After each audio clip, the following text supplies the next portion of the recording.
Panorama group, जो सोचता है वो करता है। आपके अपने सपनों का आशियाना। नमस्कार, भारत लाइव देख रहे हैं आप। जमीन से जुड़े विवाद को लेकर सरकार आए दिन नियम में बदलाव कर रही है। बिचौलिया से बचने के लिए सरकार कदम उठा रही है। देखिए, आपको याद दिला दे कि कल से देश भर बिहार में जो है जमीन का सर्वे शुरू हो गया है। बिहार में पूरे 45 से ज्यादा गांवों में ये सर्वे कराया जाएगा ताकि उनकी जमीन अप टू डेट हो जाए और जो लिस्ट है वो भी अप टू डेट हो जाए, विवाद कम हो जाए। जो विवाद उत्पन्न होता है उसको लेकर सरकार ये कदम उठा रही है।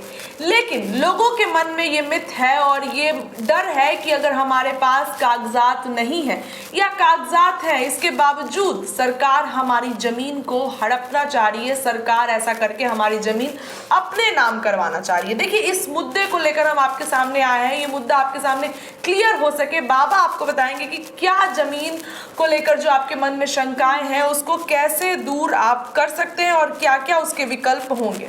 तमाम मुद्दों बाबा, क्या जमीन का जो सर्वे चल रहा है इस पे बहुत लोग डर रहे हैं कि सरकार हमारी जमीन छीनना चाह रही है, हमारे पास ये कागजात नहीं है, ये वो कागजात नहीं है। कैसे इस चीज़ को आप समझा रहे हैं हमारे दर्शकों? निश्चित रूप से डरना चाहिए। अगर आपकी संपत्ति है, उस पर आपका कभी कब्जा नहीं है, आप कहीं दूर हैं, विदेश में हैं और आपकी ज़मीन दूसरा कोई जोत बो रहा है, ताला मार करके आप विदेश में रहते हैं, तो निश्चित रूप से उस ज़मीन पर कब्जा भी हो सकता है, बहुत तरह की बातें हो सकती हैं। और आप न्यायालय में देखें तो सबसे अधिक विवाद अगर आपको नज़र आएगा तो इस ज़मीन का ही विवाद नजर आएगा। पुश्तैनी चीज़ें होती हैं या फिर खतियान की होती हैं, बहुत तरह की बातें होती हैं जिसको लेकर के विवाद बढ़ता है। और ख़ास करके सबसे ज़्यादा विवाद अगर देखा जाए तो इसी ज़मीन को लेकर के होता है। मेरी है, तुम्हारी है, उसकी है, इसकी है, यहाँ है, वहाँ, यही चलते रहता है। और कोई भी ऐसा व्यक्ति, एक ऐसा परिवार नहीं है जो ज़मीन विवाद से अछूता हो। हर परिवार में और कोई मामला हो चाहे नहीं हो, ज़मीन का मामला जरूर होता है। और शायद बिरले ही अपवाद होगा जिसके यहाँ कोई ज़मीन का विवाद नहीं हुआ होगा। तो ऐसी परिस्थिति में सरकार ने एक बहुत अच्छा कदम उठाया है और ये कदम आप मान के चलिए कि लगभग 100-200 सालों के बाद चल रहा है। 1890 में सर्वे हुआ था, उसके बाद 1990 में 100 साल के बाद सर्वे हुआ। और अब इन सारी चीज़ों के बाद, इस सब कुछ करने के बाद भी मामला पूरी तरह से सलट नहीं पाया, जिसके कारण विवाद लगातार बढ़ रहा है। ये तो भला हो वर्तमान जो भू राजस्व मंत्री हैं दिलीप जायसवाल, जिन्होंने इस तरह का एक प्लान बनाया, इस तरह की रणनीति बनाई और उन्होंने इस पूरे मामले और विवाद को समाप्त करने का एक रास्ता निकाला है। अब इस रास्ते में सबसे ज़्यादा आप अपनी ज़मीन के पास हैं, अगल बगल में है, 100 किलोमीटर के अंदर में है, 500 किलोमीटर के अंदर में है, तो आपके लिए कोई अंतर नहीं है। आप 1000 किलोमीटर भी अंदर है तो कोई दिक्कत नहीं है, 5000 किलोमीटर भी अंतर नहीं है, आप 2 दिन 3 दिन की छुट्टी लेकर के आ सकते हैं और सब कुछ कर सकते हैं। ऑनलाइन भी इसको कर सकते हैं। लेकिन सबसे ज़्यादा अगर समस्या किसी को होती है तो आप विदेश में हैं तब।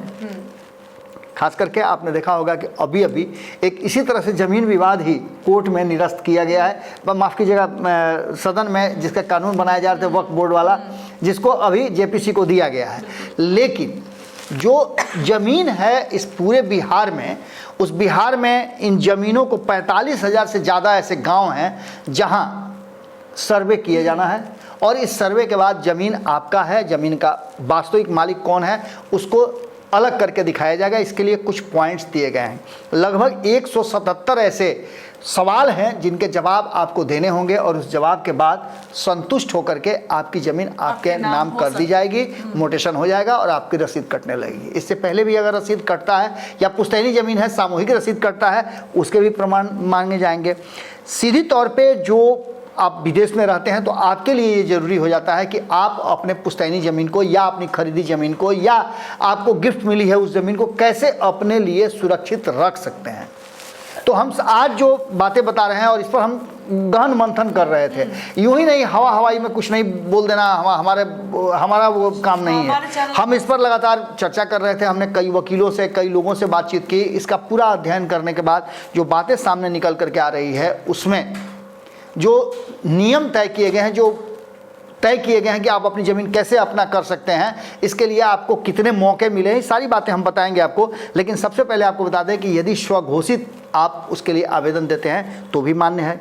ज़मीन की जो जमाबंदी है, अगर उसको आप उसका प्रमाण देते हैं तो वो भी मान्य है, लगान की रसीद आपके पास है तो वो भी मान्य है, एलपीसी है तो वो भी मान्य है, वसीयत आपके पास है तो वो भी मान्य है, इसके अलावा दान किया गया ज़मीन है उसका भी आपके पास कोई प्रमाण है तो वो भी दे सकते हैं, अदलैन बदलैन हुआ है उसका भी प्रमाण है तो आप दे सकते हैं, उसके बाद खतियान वाली ज़मीन है तो उसका भी आप प्रमाण दे सकते हैं, आपके पास वंशावली है और उसके आधार पर आपको नहीं मिला है आपका हिस्सा बनता है तो वंशावली ले आइए, उसके आधार पर आपकी ज़मीन आप निकाल करके आपको दे दी जाएगी। बंटवारा हुआ है तो उसका भी कागज़, पहले होता क्या था कि पंचायती होता था, उसमें बंटवारा हो जाता था, उसका कागज़ बन जाता था, दोनों पक्ष को दे दिया जाता था, अगर वो भी आपके पास है प्रमाण के रूप में तो आपको मिल जाएगा।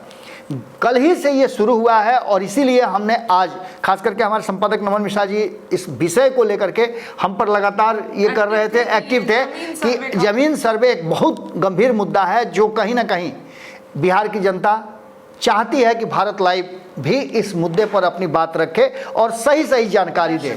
तो खास करके हम ये शुरुआत जो कर रहे हैं इस एपिसोड का, इस कड़ी का, इसको शुरुआत कर रहे हैं सबसे पहले जो सबसे ज़्यादा मुश्किल काम है उसकी, यानी कि विदेश में जो लोग रहते हैं वो अपनी ज़मीन कैसे ला सकते हैं। यहाँ है तो आप मिल करके भी आप बहुत तरह की बातें करके कर सकते हैं, लेकिन विदेश में रहने वाले लोगों के लिए क्या होगा? तो विदेश में रहने वाले लोगों के लिए जिसके नाम पर ज़मीन होगी वो उसी की रहेगी, ये आप मान लीजिए, गांठ बांध लीजिए। आपकी ज़मीन कोई छीनने या कोई लेने नहीं जा रहा है। आपको बताना होगा कि आपकी ज़मीन कैसे है और उसकी सीमाएं कहाँ हैं। ये तो आपको पता होगा कि आपकी ज़मीन का रकबा कितना है, कितना ज़मीन आपके पास है और इस ज़मीन को कैसे आप अपना कह रहे हैं, ये तो आपको बताना होगा ना। तो इसके प्रमाण पत्र आपको देने होंगे, जिसके लिए आपको ऑनलाइन भी आवेदन करना होगा। आपको बताना होगा कि आपकी ज़मीन कैसे है और इस पूरे विषय पर आपको सबूत के तौर पर ज़मीन से जुड़े कोई भी कागजात देना होगा, सर्वेक्षण करने वाली टीम के सामने सुपुर्द करना होगा, या ऑनलाइन दे या जैसे भी आप दें, उस टीम के डिमांड पर आपको वो कागज़ देना होगा। आप ये कागजात, मैं बार बार कह रहा हूं कि ऑनलाइन भी दे सकते हैं। आप जाइए उसके वेबसाइट पे और वहां जाकर के, शुरुआत हो चुकी है 20 तारीख से, ये भी हम आपको बार बार बता रहे हैं, वहां जाकर के अपना आप आवेदन फॉर्म भर सकते हैं और आप उसके माध्यम से जब आपका टर्म आएगा तो आप अपने कागजात प्रस्तुत कर सकते हैं। इसके अलावा अगर आप देश या विदेश में कहीं भी रहते हैं तो कागज़ जमा कर सकते हैं, ये आपके लिए सुविधा दी गई है। यदि किसी तरह की त्रुटि या गलती लिखा हो तो उसको भी ऑनलाइन शिकायत करके सुधरवा सकते हैं। जैसे नाम में मिस्टेक हो गया हो या आपके नाम पर किसी और का नाम चढ़ गया हो, तो इन सारी चीज़ों का सुधार भी इस ज़मीन वाले जो सर्वे करने जा रहे हैं, लैंड सर्वे जो हो रहा है, उसमें आप कर सकते हैं, सुधरवा सकते हैं। ज़मीन मालिक को दिए जाएंगे 3 मौके। एक बार आप संतुष्ट हो गए तो हो गया, अगर नहीं संतुष्ट होते हैं, कुछ कारण रह जाता है, कुछ त्रुटि रह जाती है, तो उसको सुधारने का दूसरा मौका भी मिल जाएगा और तीसरा मौका भी आपको दिया जाएगा। और ये काम सरकारी अधिकारी जो होंगे, इससे जुड़े हुए जो कर्मी हैं, इसमें 9,000 मतलब 10,000 के आसपास इसमें कर्मियों को लगाया गया, 9,888 इन कर्मियों को लगाया गया है कि ये बारीकी से सभी चीज़ों की जांच करके और दूध का दूध, पानी का पानी करके आपके सामने जाएं। शुरू या इस दौरान कोई गलती हो या आपके ज़मीन के किसी रकबा में, उसके बाउंड्री में किसी भी तरह का कोई प्रॉब्लम हो तो आप उसको अपील कर सकते हैं और अपील करके उसमें सुधार करवा सकते हैं। यदि सुधार न हो या संतुष्ट आप नहीं हैं तो आप इसके लिए सिविल कोर्ट में अपील भी कर सकते हैं। ये भी एक मौका रखा गया जो अंतिम ऑप्शन है। हालांकि सरकार का ये दावा है और जो भूमि राजस्व विभाग है उनका दावा है कि हम अपने ही स्तर पे सब कुछ सुधार लेंगे और न्यायालय तक जाने की ज़रूरत नहीं पड़ेगी। लेकिन उसके बावजूद भी यदि आप संतुष्ट नहीं होते हैं तो आपको न्यायालय में जाकर के अपना वाद दाखिल करने का आपको पूरा अधिकार होगा। सरकार जमीन सर्वे के माध्यम से ज़मीनी विवाद को समाप्त करना चाहती है, ये हम लगातार आपको बताते हैं। इसके अवैध कब्जा, जो विवाद वाली ज़मीन है, इस मामले में दर्ज जितने भी केस मुकदमे हैं उनका भी निपटारा करने की कोशिश की जा रही है। इनके साथ साथ आप जानते हैं कि इस ज़मीनी मामले को लेकर के लंबे समय तक खींचता चला जाता है यह मामला और सुधरता नहीं है, क्योंकि आप अपनी ज़मीन छोड़ना नहीं चाहते हैं। और क्यों छोड़ना चाहिएगा? तो ऐसी स्थिति में ये लंबा खींचता चला जाता है और न्यायालय पर इतना दबाव होता है इस खास करके इस मामले का, ज़मीन वाले मामले का, कि न्यायालय भी पूरी तरह से हाँफने लगता है। तो इसको भी समाप्त करने की कोशिश की गई है। अपने ज़मीन खरीदी हो, दान में मिली हो, बंटवारे में मिली हो या पुश्तैनी हो, सर्वेक्षण टीम को दस्तावेज या कागज़ उसके सामने रख करके आपको ये संतुष्ट करना पड़ेगा कि हमारी ज़मीन है, भले ही इस पर हमारा कब्जा हो या नहीं हो। ज़मीन विवाद में सबसे बड़ा कारण होता है पुराना रिकॉर्ड। 100 साल पर आप सर्वे हो रहा है। आपको इससे पहले भी देखें कि 1890 में हुआ, उसके बाद 1990 में हुआ और अब होने जा रहा है। तो इसका मायने ये है कि सरकार जागरूक है और वक्त के हिसाब से इसके डिमांड बढ़े हैं, इसकी ज़रूरत महसूस की गई है, तो ये किया जा रहा है। और 100 साल पहले का रिकॉर्ड होने के कारण अब इस सर्वे में खतियान में बहुत सारी त्रुटियां रह गई हैं, कुछ इधर हो गया, कुछ उधर हो गया, तो उसको सुधारने की ज़रूरत है। 45,000 गाँव, जैसा कि पहले हमने बताया, इसके तहत ज़मीन, मकान, परती, खेती आदि अलग अलग तरह के 177 हमने टाइप बताया कि उस टाइप में आपके सवाल भी होंगे और ज़मीन के प्रकार भी होंगे। इन सभी बातों को पूरी लिस्ट तैयार करके और इसको दूध का दूध, पानी का पानी किया जाएगा। रैयती ज़मीन के लिए वंशावली, ज़मीन खरीद बिक्री का दस्तावेज, ज़मीन की लगान रसीद, जिनके नाम ज़मीन कराई गई है उनका आधार कार्ड जरूरी है, ये पता चले कि आप कहाँ के निवासी हैं। बाबा, लोगों के मन में बात आ रहा है कि अगर उनके पास एक भी कागजात नहीं है, कुछ नहीं है, लेकिन है जमीन उनकी, तो फिर उनका जमीन छीन लिया जाएगा। वंशावली होगा ना, वंशावली की व्यवस्था इसीलिए न की गई है। जैसे आपकी जमीन, कोई भी जमीन अगर सरकारी जमीन पर आप कब्जा किए हुए हैं और सरकार के पास उसका कागज है तो सरकार ही ना लेगी। अब जबरदस्ती कहिए कि नहीं मेरा है तो थोड़े होगा। अगर है भी सरकारी ज़मीन और अगर आप उस पर मकान बनाए हुए हैं और सरकार ने आपको दिया है तो उसके प्रमाण तो होंगे ना। कब्जा जब आपकी ज़मीन पर होगा तो आप नहीं छोड़िएगा, तो सरकार कैसे छोड़ेगी आपको।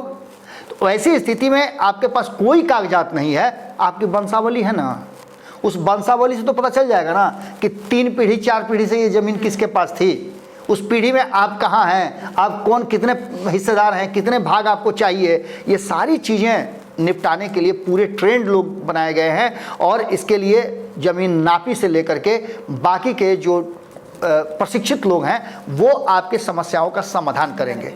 आप विदेश में रहते हैं तो आपके लिए ज़्यादा आसान होगा कि आप ऑनलाइन कर दें और ऑनलाइन आवेदन के साथ साथ अपने दस्तावेज भी उसमें सबमिट कर दें। इसके अलावा यदि आपको समय मिलता है, अगर अधिकारी आपको समय देते हैं कि आप इस समय अपने पूरे कागजात के साथ हाजिर होइए, तो आप कोशिश कीजिए कि आकर के ऑफलाइन भी आप कर सकते हैं या ऑनलाइन भी आप संतुष्ट हो जाइए और अधिकारी को संतुष्ट कर दीजिए, तो ये भी व्यवस्था की गई है। तो ऐसी स्थिति में अगर आपके पास ज़मीन है, किसी भी फॉर्म में है, अगर आपके पास कोई भी दस्तावेज है, नहीं है तो वंशावली है, उसके आधार पर आपकी ज़मीन बचेगी, रहेगी और इस पूरे मामले में आप कहीं भी रहिए आपकी ज़मीन सुरक्षित रहेगी और सर्वे करके आपका कागजात और आपकी ज़मीन दोनों आपके सुपुर्द कर दी जाएगी।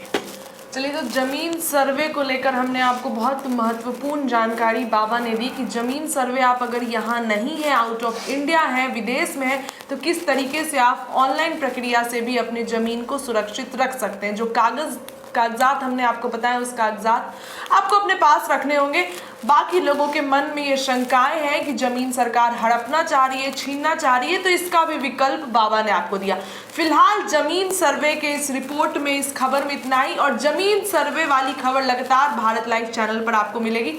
बने रहिए भारत लाइव के साथ। बहुत बहुत धन्यवाद। पनोरमा ग्रुप, जो सोचता है वो करता है।